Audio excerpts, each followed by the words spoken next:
Hey, good morning, all. Welcome to the Common Good Podcast. And yeah, I guess I should say welcome back to us, huh? We've been off for a couple of weeks, so it's nice to be nice to be You know, to be we back in we the land debated of the whether or not living. we were going to podcast on the 4th of July, and then it just figured let's take the day off. Right. It's a day when we celebrate overcoming tyranny, but we'll just sit around I and mean, not work. it's the day that we That's what we do. celebrate the complete and utter disobedience of Romans 13. Hey, good point. Yeah, well, we just decided, you know Looking what, at you, Jeff Sessions. we're gonna throw off the oppression of leaders. That's what we're gonna do, and it's just been nothing but easy sailing ever since. Uh, hey, Rob, lots going on. Beautiful summer day here in Minneapolis. I'm looking out there, 78 today, low humidity, just downright lovely. Yesterday, though, felt like I was squirreled away somewhere outside of Fayetteville, Arkansas, like you are, where it was 93 and humid. Ooh, Just really feeling it. yeah. Yeah. It's How is it we there? got some rain over the last couple of days, Mm, which has been really nice. And congratulations. yeah, we got some rain on Sunday, which meant yesterday as it got hot, the yard that I have not mowed in, probably too long, really took off. So I spent my evening last night weed whacking and Oh, also mowing the lawn. Doug, do you weed whack? Are you a weed whacker? well, yes, I'm a big. I don't do my own lawn anymore. I hire the neighbor kid. Oh, oh, So the neighbor no, good. I Yeah. don't weed whack, but boy, I'm out there watching Oscar weed whack, and I love everything about a weed whacker, including Really, that we call it a weed whacker. oh, it's Like such a great it's name. it's not a grass trimmer. No, no, no. It is a weed It's a whacker. it's a weed whacker. Yeah, do you weed whack every time that you mow, or that Well, you have Oscar mow? I did when I was in charge of the yard. I did it each time, but with Oscar, we tell him he has to do it every other time Mm, because it's a added duty. yeah. And All right. we pay him extra, and now we don't want to. I'm not going to give a kid an extra $3. I mean, what is this? Yeah, seriously. We're squirreling away money. Hey kid, come on my lawn, but don't weed whack today. I'm not paying you for that. I'm going to Yeah, keep that. I I'm going to keep that money. really, you pay him $3 extra to weed whack? Yeah, we pay him twice the amount to mow, so we pay him $3 to mow and $3 to weed whack. Yeah, he has no idea how much things cost. These kids. Yeah, they don't. You Yeah, seriously do not pay Oscar no, $3 to mow. no, I'm no, like, I, no, we don't. No, we don't. But we should. I'm having flashbacks to the conversation I had with Whimsy this morning about how she doesn't believe in the tooth fairy anymore Mm-hmm. because her friends get a lot more money than she does, and she Oh, figures she's if there was a designed for tooth you. fairy, all the kids would get the same amount. But there's probably not one because her parents are cheap.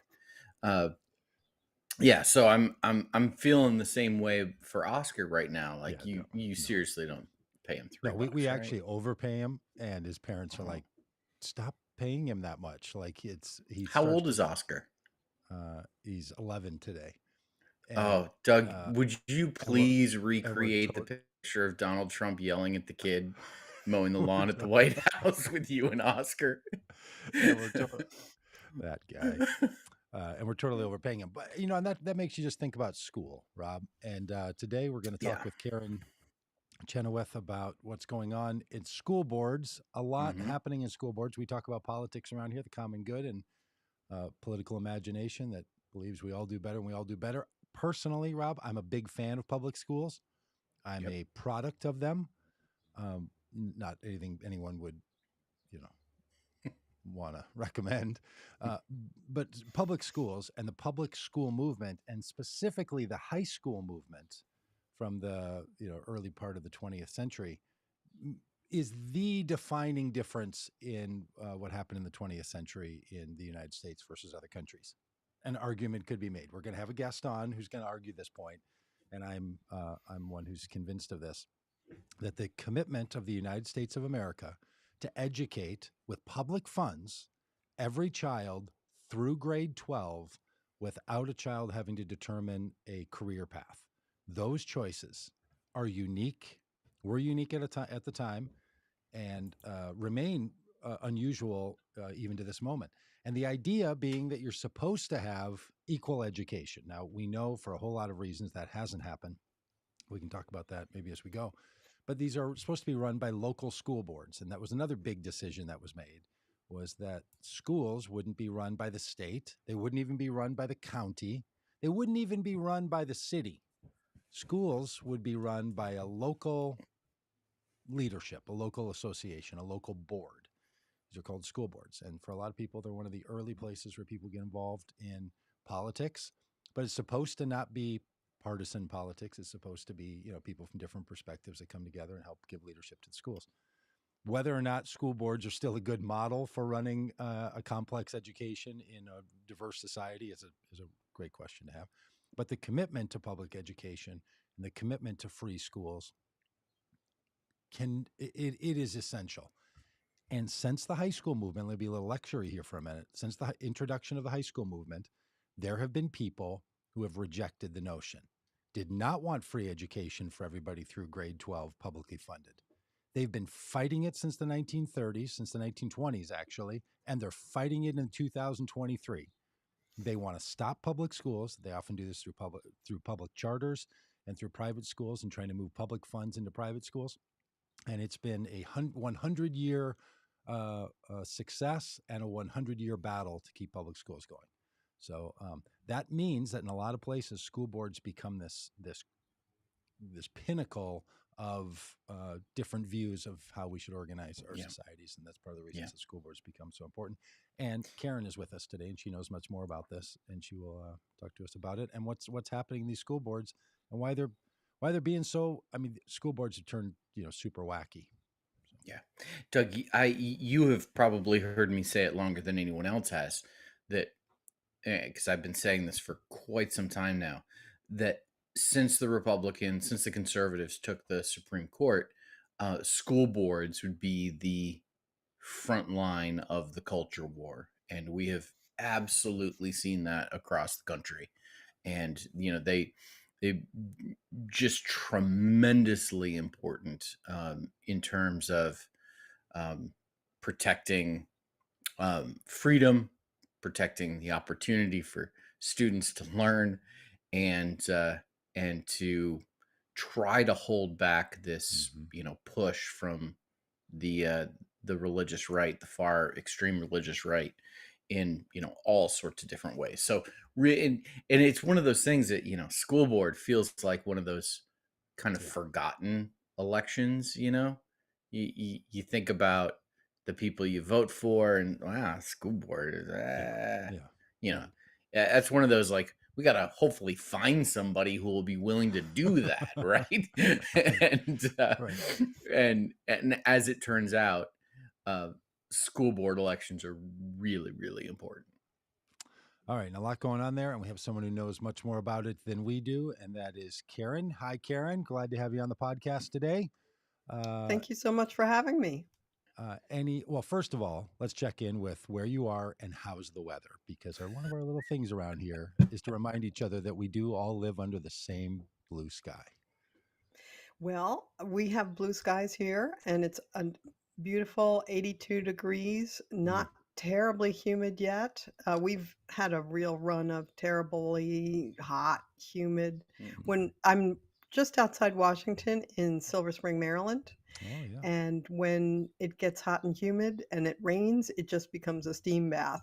But it's a beautiful day today, and at least we don't have the flooding of upstate New York and New England. The extreme weather just seems to not end. Yeah.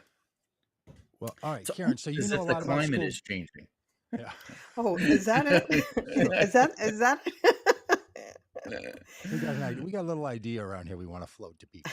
Maybe just the whole possible. situation is changing. Yeah. All right, Karin, you know more about school boards than we do. Why do you know so much about school boards, and why do you care about them? Give us your background on school boards.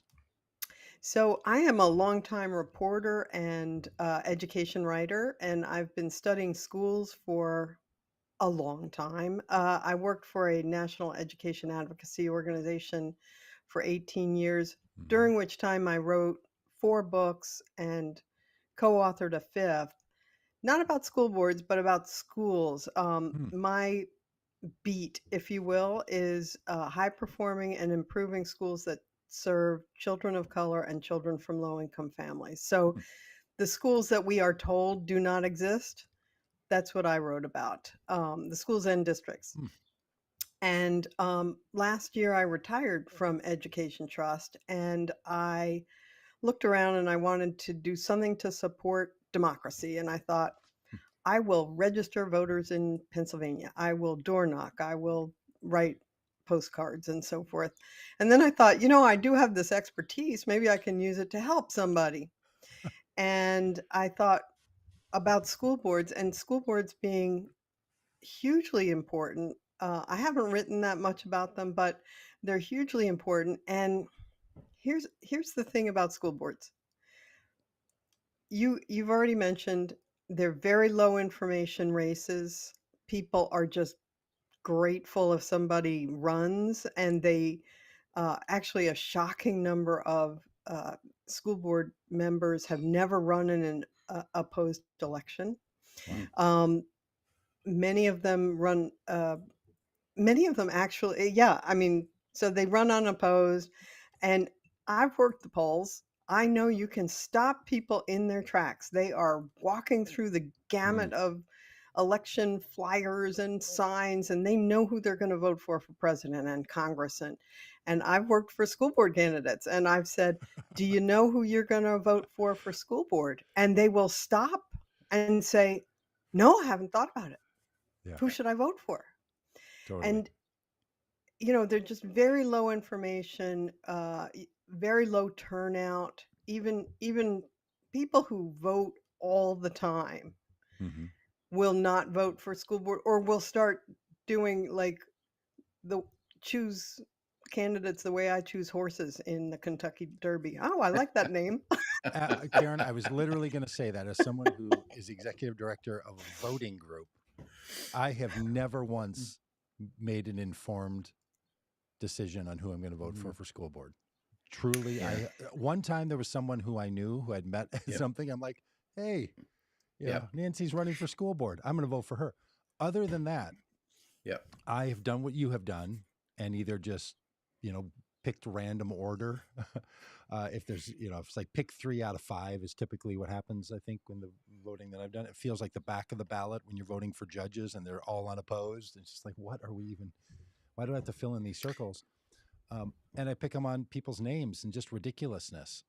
Yeah. So I hear you, and I am guilty as charged.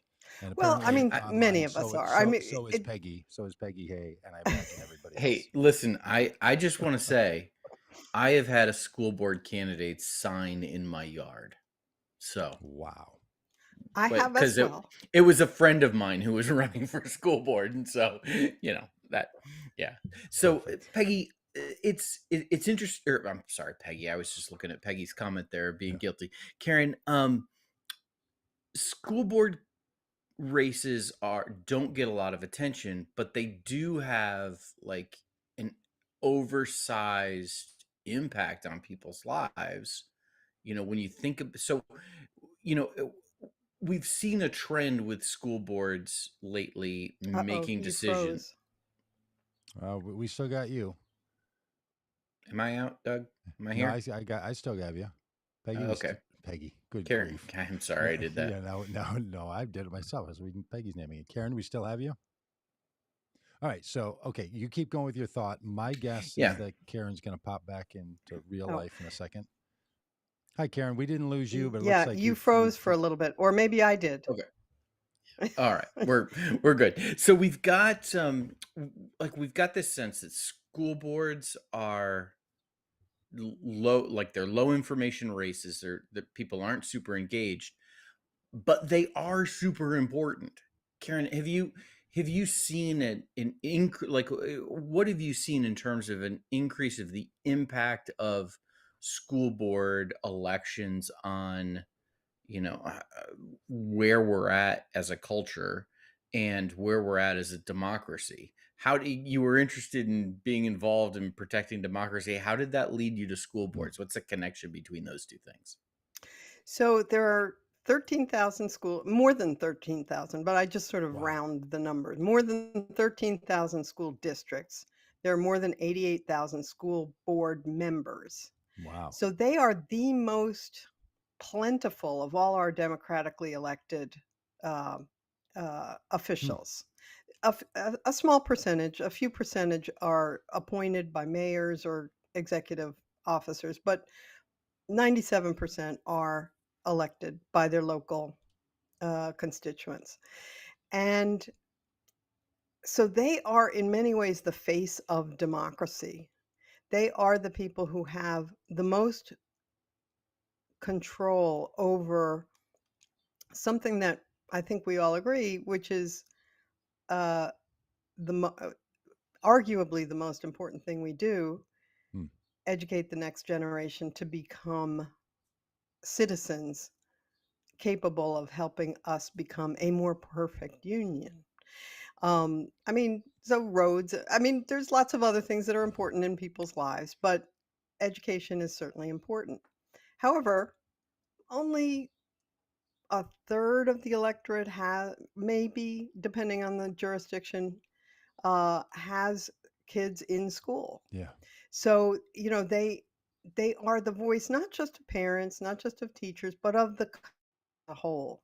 Hmm. And the fact that we have kind of, as a nation, kind of not paid that much attention Totally. means that there is this vacuum of power. And local school boards have limited powers, but they're very important powers. And the right wing, the extreme right wing, has seen that vacuum for decades. Hmm. I mean, this is not a new push. Yeah. It's an increased push. Um, but the John Birch Society, you go back to the daughters of the oh, I can't even remember the name, but Daughters the of the Revolution. daughters of the Civil War, Oh. Yeah, of the the South, Confederacy. Yeah. the daughters of the Confederacy. Huh. Um, going back to the 20s, the Ku Klux Klan in the 20s, the Hmm. John Birch Society in the 50s. This has been a long-term project.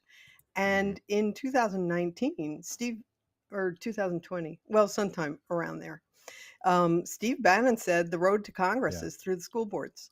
He Yes, he did. saw that if we could get people voting in school board, they will also vote in Congress for Congress, and we'll guide them. Hmm. The same is true on the other side. Like, Yeah. if we don't want the extreme right to take over power, we also must pay a lot of attention to the most plentiful of all our Hmm. democratically elected officials, and that is school boards. Hey, Karen, let me ask Um, a real yeah, basic question. W- sure.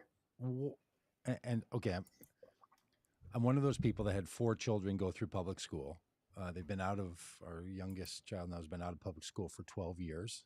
So I haven't thought about what's going on at the schools like I used to in a very long time.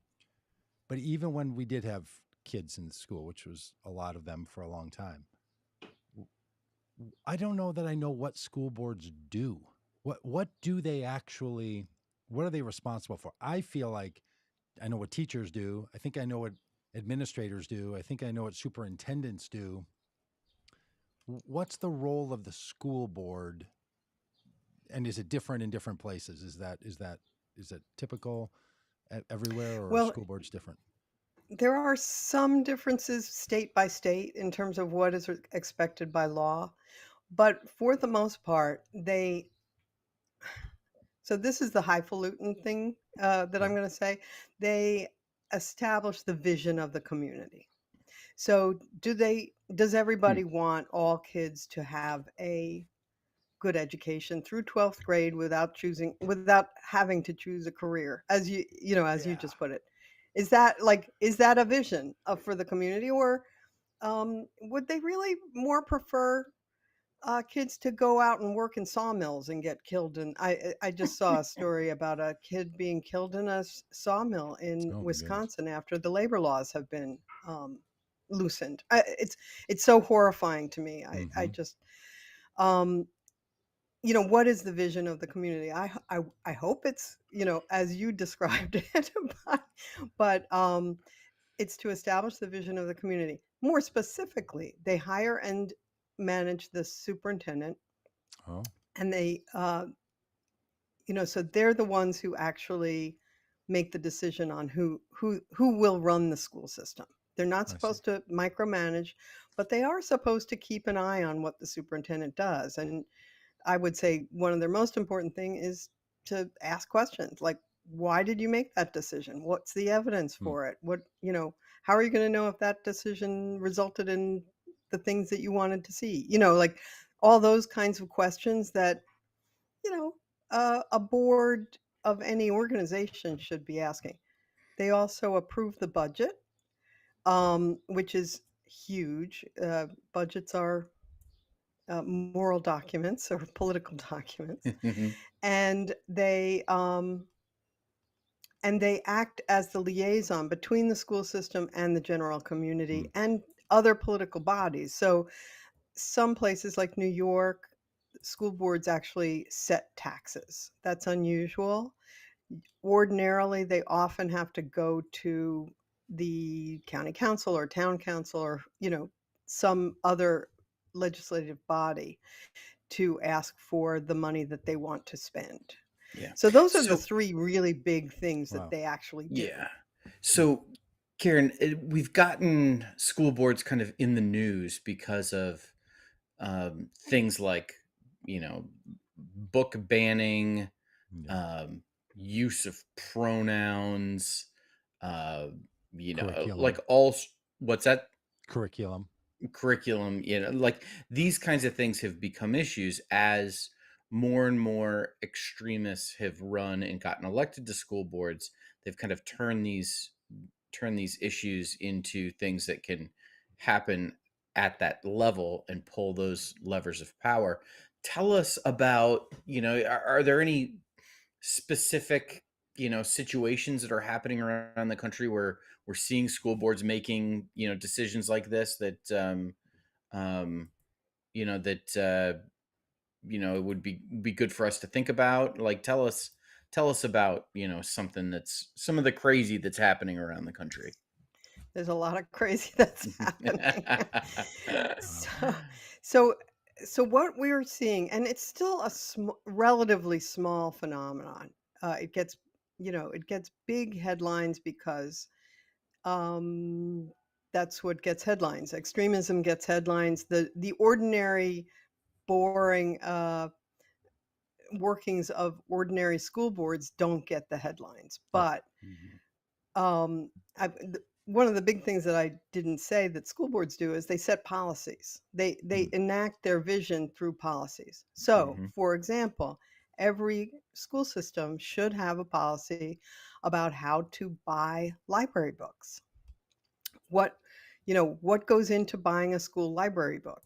It's not a willy-nilly. Like school librarians do not Yeah. go to Amazon and just order the stuff that they want to order, right? Yeah, that's They right. have to read the there should be policies in place. They Hmm. read the reviews of the books. They think about the general collection. They talk to teachers about what they're teaching that year and, what would kind of supplement and help them if they're teaching about the American Revolution. What are the books that would supplement that? So, I mean, school librarians work under a set of standards, and school policies set the parameters for those standards. There are also supposed to be standards for challenging books, and these have been worked out. I mean, the Supreme Court, by the way, ruled in 1980, 1982, something like that, that students have a right to read, and Mm, that school libraries in particular should be places where they can exercise their right of inquiry. Hmm. And this was after a school board uh, censored Kurt Vonnegut's Slaughterhouse Five and a few other books. And the Supreme Court said, no, you can't do that just because you don't like those books. right? Huh. So we've been here before. This Yeah. has happened before. This has all happened before. Um, and what the extremists are doing are, if they get the majority on a school board, is they often put in place a policy that says one parent can challenge, Yeah. and then they encourage parents to challenge, and they don't even require that they be parents in the school, Mm. right? So anybody can challenge a particular book, and we've seen that in I think it was Brevard County, Florida. Hmm. One person objected to a slew of books, including Amanda Gorman's poem that she read at the inauguration. I mean, this Yeah. is like the most bizarre, challenge. And but school boards should have policies around challenging a book, because there are reasons to not have a book Hmm. in a Sure. school library. A friend of mine told me that her third grade daughter, African American, ran across Tintin in Congo. I Mm. mean, this is a Mm. Belgian graphic novel done in Yep. the 30s and 40s. I mean, it was just the the illustrations were as racist as you can imagine. And my friend, who's a journalist, she's like, I didn't want them to censor the book, but there needs to be some context for this book, because my Hmm. daughter Yeah. just sort of ran into it as part of a fun little series. Yeah. And there ought to be some context for racist books. So there needs to be policies in place to challenge books, to Mm. think about what the rights of students are, the First Amendment rights of students. you know Th- Schools are kind of hemmed in by a lot of laws and policies, and school boards are the place where this all plays out on a local level. Did that it, answer your question, yeah, or did totally. I get distracted by? Yeah. I'm a Well, bit of a tell us. tangentialist. Yeah. Oh, listen. I do this podcast with Doug. I totally understand. Um, is it Woodland Hills, Colorado? Is it what's the Woodland tell Park, Colorado. Woodland Park? So Tell us. Give us a story specific about a specific school board. What's happening in Woodland Park, Colorado, and why should people around the country care? so Woodland Park is it's it's under Pikes Peak, so it's not far from Hmm. Colorado Springs. It's quite a red area. Politically, it's a Republican area. It's a Mm-hmm. traditionally Republican area. And it had an election where people just weren't paying attention. And the extremists took the majority, and the remaining non-extremist quit. So they appointed another extremist. So it's now a full board of extremists with no opposition. Mm-hmm. And they have, um, there's a certain pattern to when the extremists take over. They, first of all, they don't follow the open meeting laws. Mm. Now, every state has open meeting laws that school boards are supposed to follow, and often they say no more than two members can meet at any given time. And so if you ever run into a school board at a party, school board members at a party, they're like really careful to only be with one other person Yeah. if they're any if they're any good.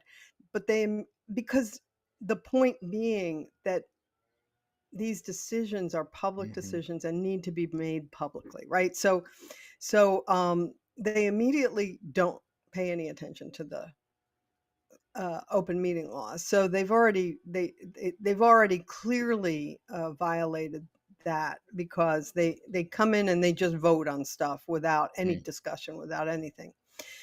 They uh, they often kind of give contracts to cronies. Mm-hmm. Um, I mean, it's basically lawless. You know, the laws don't apply to them. Mm. They don't have to study them. They don't have to follow them. Interesting. And one of the things they've done is they've given a charter to a school, a charter school, and prioritize the charter school over the public school, the traditional public school. Charter schools, and they're Yeah. Often the our charter public school schools, is but a are select. classical Mhm. curriculum, which is Mm-hmm. kind of code. I'm not opposed Mm-hmm. to studying the classics. Nobody's like nobody's opposed to studying uh, Latin or yeah, yeah. Aristotle and Plato, but I don't even understand what the appeal is, quite honestly. The only thing I can think of is that the founders of this country were steeped in the classics. And one of the reasons I think that's true is that Aristotle was such a proponent of slavery. And Mm. so, I think that I can't figure out why they're so enamored with the classics personally, or what they call the classics. I mean, have they read Antigone? I Yeah. don't know. Yeah, likely no. Oh, Hey, Karen, I'm so happy that you just mentioned Antigone. My wife, when I was in college, my wife played Antigone, and that was when I met her and we began dating. So Antigone always has it's not a so happy you've read play, but Antigone. it's not a happy play, but it has a happy place in my heart. Yeah. Hey, Well, I Karen, mean, that must have taken an emotional toll, getting Yeah. buried alive every night. Yeah. But Karen, what? Yeah. So we've been at this high school effort, this high school movement, full education for every child, publicly funded for 100+ years. Do you think the school board model um, is serving us well, generally speaking? Like, do you feel like somebody who's paid some attention to school reporting? Hey, this is a good system. We do end up with these places where some things happen. And look, I have a lot of conservative friends that live in places where they're like, man, our school board, it's just run by a bunch of leftists, and people that are like, it's run by a bunch of right-wing extremists. So yeah, for sure that happens. But generally speaking, do you feel like this is serving well, or are there people in the education movements today that want to suggest different ways to go? Because I know conservatives want to shut down the Department of Education and want to move everything, much more local. And other people want to see a more integrated and more fair way of decision making across school boards. Do you have a sense about where that's going, and do you have an opinion about what would be better? well, I don't think we're terribly well served right now by school boards. But when I ask conservatives and others, so okay, so what's the what do you want? What's the alternative? Yeah. I don't hear anything. Yeah. You would have a bureaucracy. I mean, because somebody has to run the schools, right? So you'd have a bureaucracy unaccountable to a democratically elected board. That doesn't strike me as a great idea. Now, I Mhm. will say, like, it's uniquely American. Hmm. Yeah. Germany does not have locally elected school boards. Well, look You what talk that to a got them. German and they're kind of like, I don't understand this. Yeah. Yeah. How do you even make that work? Um, as I say, I don't think we're terribly well served right now, but I think that we're not being terribly well served by democratic institutions in general right now. Mhm. And the answer to a crisis in democracy is not getting rid of democracy. It's increasing the engagement. It's making people understand and feel the connection that they have a role in this, that they can say, they have a say in this, that Yeah. they need to express themselves. They need to vote. They need to get out and, help shape these elections. So, in general, I just think the answer to a crisis in democracy is more democracy, not Yeah, less Hmm. democracy. I agree with you totally. And that means that there's going to be times when people with different political views and different worldviews are in positions of power. That's what a democracy includes, right? I mean, that's one of That's the that's what Hmm. you that's one of want. the that can be one of Yeah. the That's actually what you trade-offs. want. Yeah, that's Right. right. So they're going to live through these times, and we all need to stay more engaged in these places. Well, Karen, thank you for being with us for this part of our conversation today. Yeah. Rob, Well, yeah. Maybe one final question, Karen. What are you doing now? You are actively involved in helping candidates who are running for school boards. Tell us just a little bit about that effort, and if we've got someone who's a candidate or is thinking about being a candidate for school board, how they can connect with you. Thanks for asking. So after I retired, I couldn't find anybody who was helping school board candidates. So I started an organization called Democracy in Education, and it's www.assistdemocracy.org. It's not terribly well search engine optimized. So assistdemocracy.org. And basically what we have is publicly available information for anybody who wants it. One-page briefs about different topics, from critical race theory to school funding to the role of the school board is coming very soon. And we have podcasts. We have podcasts on how to run for school board, and also on two communities that have stood up to extremism and won. One in Conejo Valley, California, where you probably know uh, there's a very famous preacher who's in Conejo Valley in Ventura, Ventura County, Thousand Oaks, Rob McCoy, part of Turning Point USA. So they had an extremist board, and they were able to oust that extremist board. The other is in Carmel, Indiana, which again, very red area, and a community came. Actually, that's Hamilton County, Indiana, where the Moms for Liberty used the Hitler quote, which got a lot of notoriety. Oh boy. That's where, I mean, so it was posing a really serious threat, and in fact, their candidates won in nearby Hamilton Southeastern.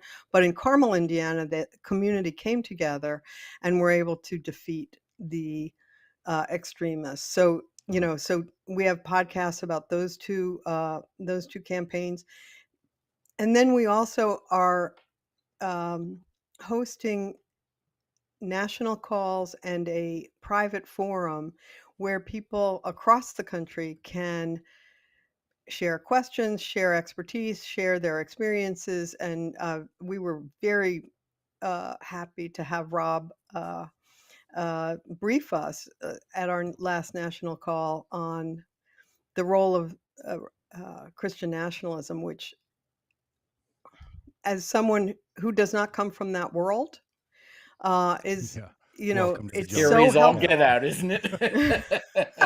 Well, I just want to shout you guys out, because it's so wonderful to have folks decode that for the rest of us, and be able to kind of let us in on this is what's really going on. And I really appreciate that. My connection was, did you guys get Young Pilot when you were kids?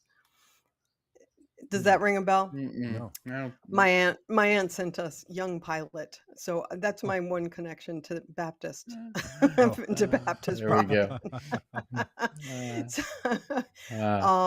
So if someone's interested, please go to assistdemocracy.org and fill out the contact form. I will send you an email and let you know how.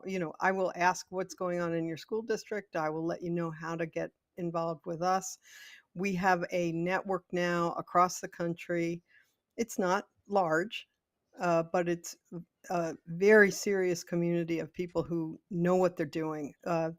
I organized the whole project around one guy running in Plano, Texas, and he won, and his whole slate won. And the rest, quite a few districts in North Texas, north of Dallas, won along with him. So I feel like when communities come together, they don't want books to be banned. They don't want religious education and doctrinaire religious education in their schools. They don't want that. And we just have to let them know that the other side's rather serious about dismantling public education and they are replacing it with religious education. Yeah.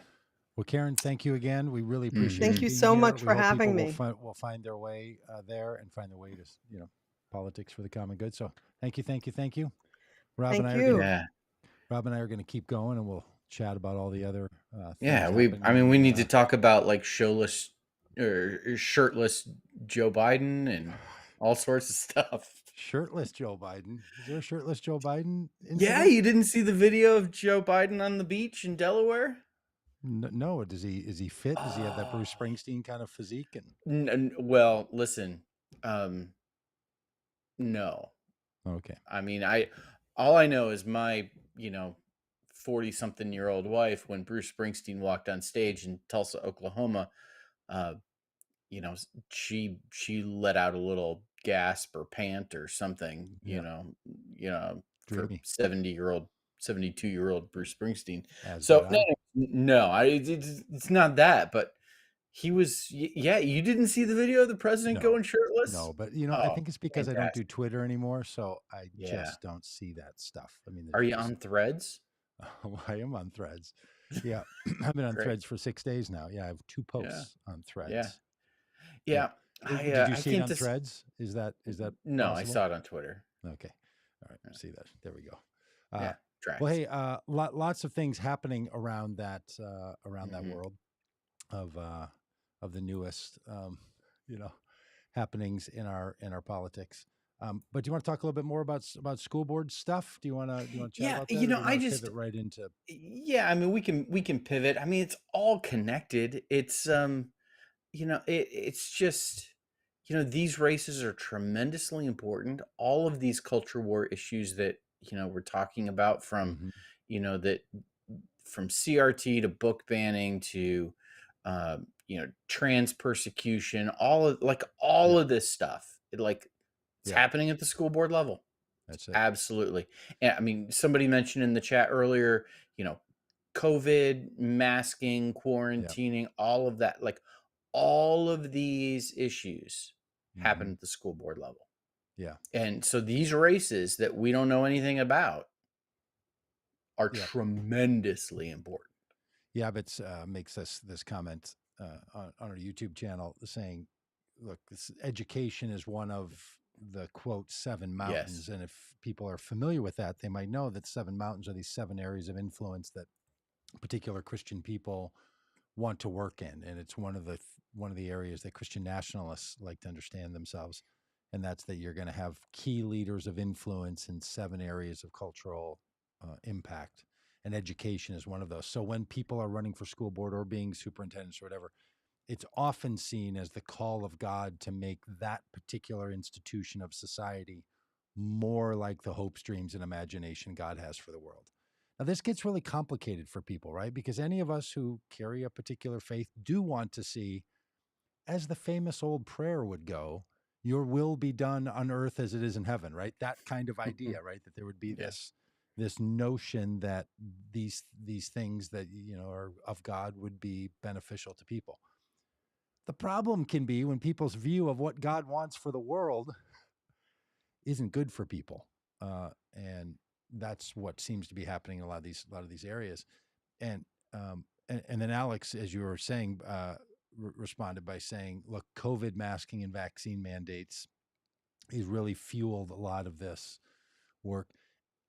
And frankly, for people who wonder partly like, why are things so bad? Because things were really bad in 2016, before 2016, and then Trump's election, and that just sort of added fuel, a lot of oxygen into the fires that were burning in this nation. But then COVID and the response of the federal Yes. government, the state government, and local governments to COVID, that is what really pivots a lot of the the new variant hardcore right wingers Yes. who. Yes. So that is new. And I know there's a lot of people who make the argument there's nothing new. This is all the same old stuff people have been arguing about. And that's true. And there's a new version of it, right? There's Mhm. a pickleball version of racket sports here. We've always had people hitting balls over nets, Shuttlecocks. volleyballing and shuttlecocks and tennis Yeah. balls, and then Oh, yeah. bouncing them off of a wall and back onto a racket and variants. But pickleball is a new sport. We know when it was created. We know the people that made it. We know it was named after a dog. So, did you know this? Pickleball No, I did not is know named. that. Yeah, because they had a dog. The people who invented pickleball, so adorable. I have a dog named Pickle. Yeah, and he loved the That's game. amazing. So they That's said, so let's go out in great. the yard and play pickleball. I have never played pickleball. I feel like I would love it. I need to figure out a way to play pickleball. I You do. do. It's I easy have easy this. to learn. And I'll just say, I was a college athlete. I have been Yeah. very active in my life. I have done a Yes. number of physical Yeah. endeavors. You're an ultra marathoner. Ultra marathoner. I've biked across the country I and have remember. hurt myself 3 times playing pickleball. Let- Like let- injuries. Like I could- can't do other things because I got hurt playing doggone pickleball. So yeah, it's like Wii bowling injuries. yeah, don't I just would. jump in I thinking, would hey, like. everybody does this. We need to have some kind of comparison between pickleball and highlight. That's the game you kick the ball with your foot. No, highlight is the one with like the big like loopy thing, and they threw it, and Oh, yeah, huh. it was gonna be a big deal in like the '60s. I think Oh, there's a whole sub story on Mad Men about highlight, which is oh, I really had that fantastic. little racket when I was a kid that had the Yeah, curve and you had that little ball. That's that yeah, game. yeah. Well, I mean, that's the based on it. the That's kid version of that thing. the kid version of highlight. Well, in the same sense that there's a new version of a racket Yes. ball Wow, we were game. way off track right now. No, we're not, because this was an illustration, and this is what Yeah. makes podcasts wonderful. This is why people listen. Uh, because you know what I've realized is not efficient in the world, and I listen to a lot of podcasts. Podcasts, like if Yeah. someone's like, "Look, just knock out all the stuff. I just want cut the fat off. I just want the lean meat. Oh, Just give it to me." I don't know. it would Go be on 4 minutes Threads or long. something. It Yeah, would be 4 minutes long. you just want to. It's a podcasts are the lazy river of ideas. We're just floating along here. So just as there's a new variant of racket sports, there's a new variant of this right wing thing. We know when it Yeah. was innovated, and that was somewhere around late December 2019 to March 15th, 2020. In that period of time, that was the beginning of a whole new effort, which has got a whole bunch of people into vaccine denial, has a whole bunch of people into hating the deep state and health professionals, public health professionals. It has Yeah. unleashed a whole movement. And a lot of school boards are being taken over because people had there is a social movement that I think is dangerous and shouldn't exist. This right wing mega social movement. The version of it that's fueled by COVID response follows all of the classic elements of a social movement. And not all social movements are positive. There's a lot of negative social movements, and this is one that I would consider to be a negative social movement. Yeah. But it's not just wackadoos just going around doing wacky things. There's actually a whole thing going on, some of which is controlled and fueled, and some of which is happening Yeah. more naturally. Yeah. And so often churches, the religious right, there's kind of this idea there's a persecution uh mindset, that a remnant mindset, that Yeah.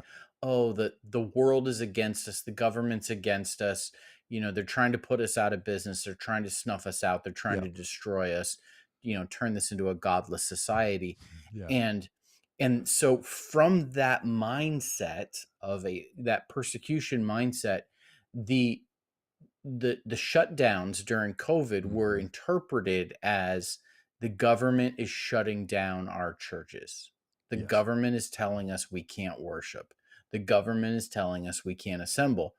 And because of and that is it's not because there was some, public health crisis.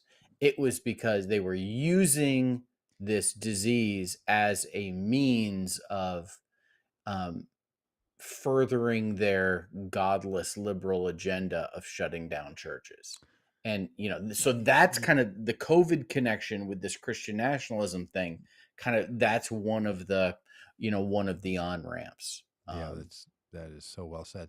And look, I I'm not making this argument on behalf of people who hold that view. Mm-hmm. I will just simply say, when our government officials had to determine which things needed to exist for our society to move forward, Mm-hmm. they were forced into creating an order of importance. So we decided that restaurants needed to exist, but needed to limit how they distributed their foods, Mm-hmm. spacing people out, all the rest of this. We decided people needed to shop for things because you got to have stuff, and we don't know what's going to. So they put dots on the floor that told you to stand 6 feet apart. We did all kinds of things. We let transportation happen, public buses, airplanes. And decisions were made that said religious gatherings, they don't need to happen in person. You can't have one and space people out like you can at Walmart. You can't have one and have people sit next to each other like on an airplane. You can't have one and distribute it by the number of people in the building like in restaurants. You just can't have them. So that was a decision. And I happen to agree with that decision. And you and I both being pastors, we knew the impact of that. And it's safe to say that said something about government response to the importance of particular elements of our society. Yep. If, and I am not saying the world was better in 1952. It wasn't better in 1952. No. Or let's say 1950. So, we get an even, I don't know, 70 years back or whatever. It was not better in 1950. But had there been a pandemic in 1950 and decisions were made to shut some things down, churches would not have been one of those. Synagogues would not have been one of those. Mosques would not have been included in those shutdowns. They would have found a way, because the role of those religious institutions in our society was more prominent. So there is an argument to be made by religious people that religion should have been seen as something as important as a Walmart or a Delta flight or your dip sung restaurant. Like, it's truly something that matters to people and is a part of the fabric and is not like, I don't know, a dance hall that should be closed. So that is an argument that I wish we could have, right? Here's my point. I wish post-COVID, we as a nation could say, hey, man alive, we did some things, right? We mobilized and we made some decisions. Should we look at the way those decisions were made and how they were made and what went into them and who made them and who got to determine state by state what was considered to be a thing? And, figure that out. Maybe it wasn't best that we made people stand outside the care facilities of their aging parents and look at them through the window in their dying days. Like, maybe those choices weren't the best ones that we could have made, even in light of what we knew about the spread of the variants and all. Just to at least have the conversation. But here's the thing: we're not having the conversation. People that are pro-intervention, like you and I and Vote Common Good and our organization, are like, look, we think we need to kick a bunch of stuff in and make some things happen and keep people safe. Because, only 2 million people died. So not too bad, or whatever it was, of the number of people now that they can peg their deaths to the COVID virus. And people who think we should, this is all a hoax and just nonsense. And, oh yeah, what stopped COVID? That vaccine of yours? Just had 2 friends say that to me in the last 2 days. Like, that kind of thing. They're not going to talk about any of this. They're just like, yeah, just the left wing wanted to shut down churches, which is just bizarro. But we don't talk about it, and we've just all moved on. Like, it's like we took a lesson out of Ted Lasso and just became a bunch of goldfish with short memories and just moved on this thing. So I don't know, Rob, if you have any thoughts about that, but as we've gotten further away from it, when I hear the critiques of the people that were bothered by school shutdowns, the damage that did to children and education, the shutdown of religious institutions and their meeting places, even though, having said that, it wasn't very long. I mean, schools were longer, but churches were, I mean, it was, most people missed the normal amount of Sundays that they skip going to church anyway, right? It was like a year's worth of skips in one in one little batch. But I do think it said something about us as a society, and I do think it's interesting that religion overall and religious institutions and religious meetings were not considered something that would be quote unquote essential services. Yeah. And, to your point of, not many people are having this conversation, it feels like the only person talking about this kind of thing is Robert Kennedy Jr., who's critiquing, the COVID response. And, so that's, Good I would points. love for there to be Should we get him on the podcast? Should we reach out and see if we can get him on? Oh, you think I haven't tried? We'll get Alex and Yabbits and Kimberly and Jim on it. Oh, We'll yeah. turn them loose. Yeah. Though it's surprising. It seems like RFK Jr. Just willing to be on any podcast. So totally, that's what I'm getting at. Yeah. I just heard an interview with him on the New Yorker Radio Hour on Sunday. Did you hear it? Have you heard it? Well, it's a magazine that also puts out a radio show once a week. In fact, go back in their archives and you'll find a little hour-long episode about Vote Common Good in there too, if you've never been to the New Yorker Radio Hour. But they do some other things as well as cover us. And they had RFJK on RFKJ coming to you from RFKJ. It's 9:07 in the morning. That guy's a piece of conspiracy theory. Yeah. Purity. It is unreal. I mean, all of them. Just pick one, and the guy is like, "Oh yeah, no, there's real evidence for that." Starting with the assassination of his uncle, the assassination of his father. Yes. Area 52, vaccines, 51. Autism. Oh, you only know about Area 51. No, there's an Area 52. Oh, I'm kidding. Area 51. No, Area 50. You know what Area 51 is, Doug? Area 51 is the soundstage where we fake the lunar landings. Yeah, of course. Yeah, that's why it's got nothing to do with aliens. I don't know. That's just crazy talk. Yeah, I mean, ridiculous. They can't let you see it, and they're going to keep it up because they might need to show us landing on Mars someday. Exactly. But he's just full of all that stuff, and he's right in the stream. But look, we're just a society full of that stuff. Trump was an anti-vaxxer early on. Jared and Ivanka, serious anti-vaxxers all the way through. That was one of their big things. That's what got a bunch of the chiropractors I know to be Trump supporters, was the anti-vaccine stuff.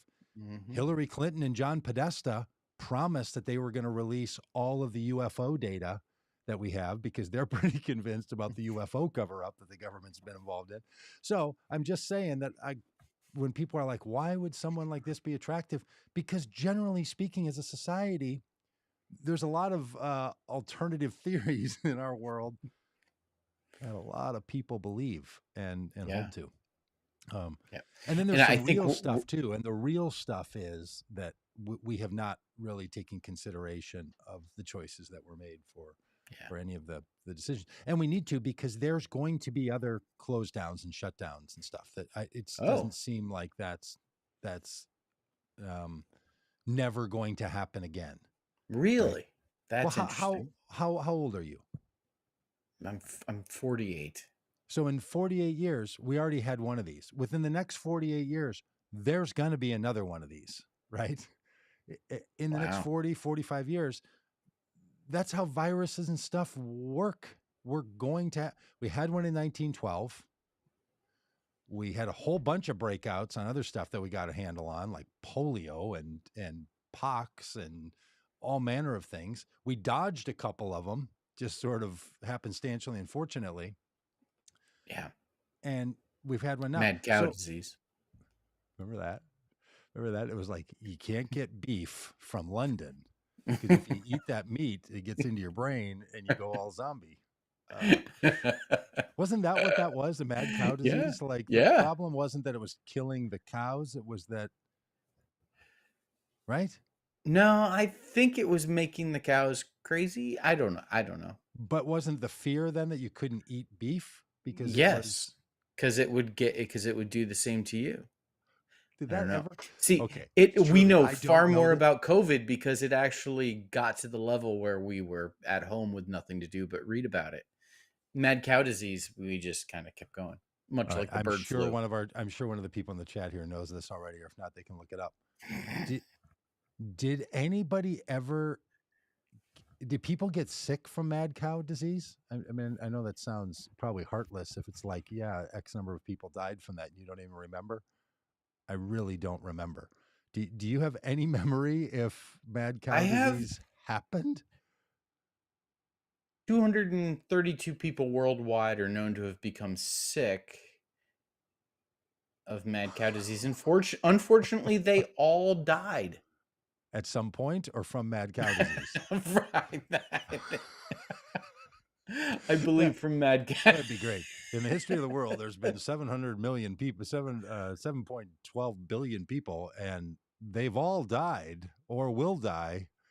Turns out life is a terminal illness. All right. 40 confirmed cases in the United States.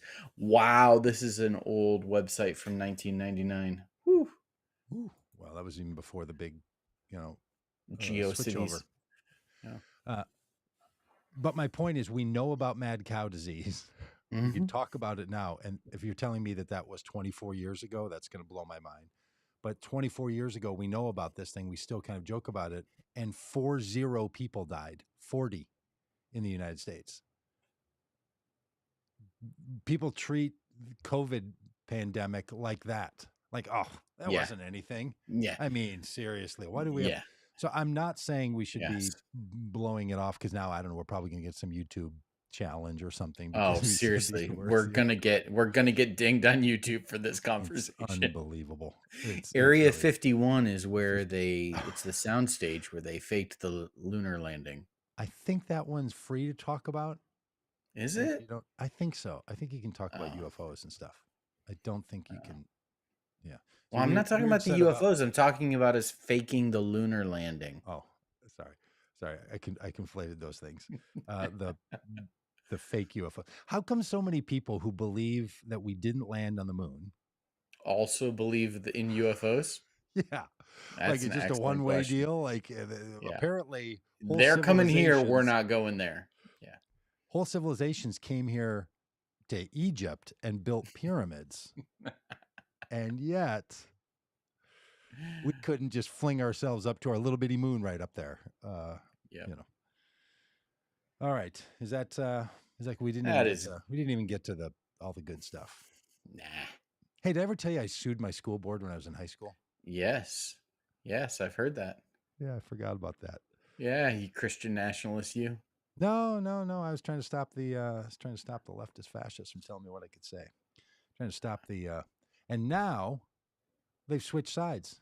Now the telling you what you can and can't say comes from the right-wing fascists. It's unbelievable. Yeah. Like, that ever work? That ever work to tell teachers what to say, what books to put in the library? That ever never go well. All right. Well, lots of comments. I feel like I missed a bunch of them here. Zombie British beef. Okay, that's a great phrase. Zombie British beef. Citizen Trump in 2015. Jim says there's going to be some black helicopters flying around my house in a few minutes. You have no idea, Jim. You have no idea.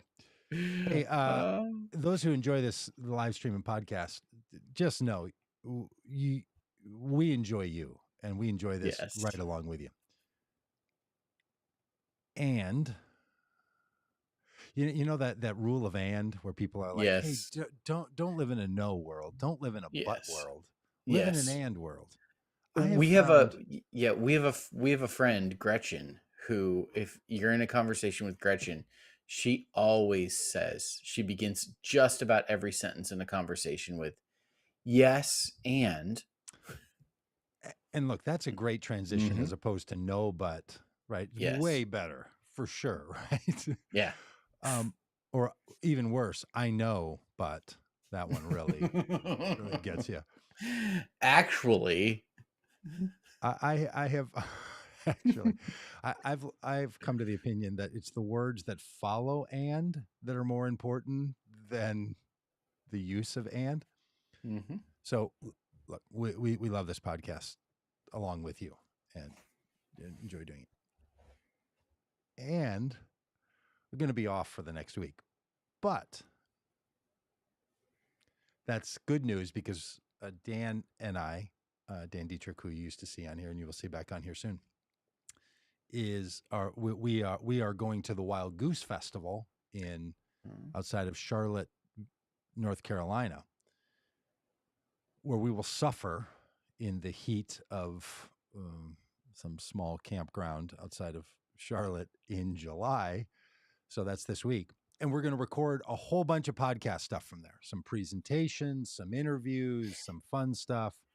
So might be some live things coming from there. We don't know the whole, access to the internet setup there. But over the next couple of days, and Kimberly, I know this is going to be particularly tough on your schedule. We could just be popping up live streams at any random point in a day. Or we might be recording some things and putting them up. So this next week is going to be consumed with that. I'm going to get in a vehicle this afternoon and start driving to North Carolina, and we're bringing a bunch of stuff and some people and all this stuff. So anyway, we're going to be away here on the podcast. So a good chance to go back through the YouTube videos and watch some of your favorites. just sort of relive some moments. I'll be right here somewhere outside of Fayetteville, Arkansas. Why don't you come to the Wild Goose Festival with us? Hop in your car and drive on over. I don't know. All of you. Literally anybody listening to this thing Maybe right I now. Should. You should drive to North Carolina. I mean, you got to get all the way up to Charlotte, but All right. Yeah. Thank you for the safe travels. We'll do what we can. I'll take that as an encouragement, not an order. But I will not be driving recklessly. All right, y'all. So we'll see you somewhere from North Carolina or in a week. All right. Goodbye.